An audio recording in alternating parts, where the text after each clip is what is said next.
Wow, sana all paycheck.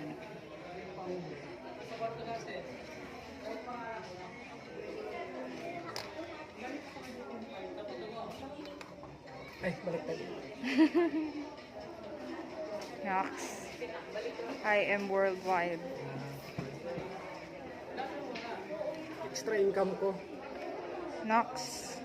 Every week po yung kuha ng check-in natin dito sa IM Worldwide.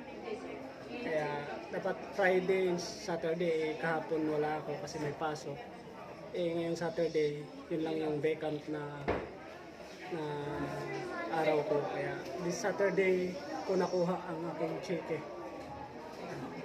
Thank you, Lord.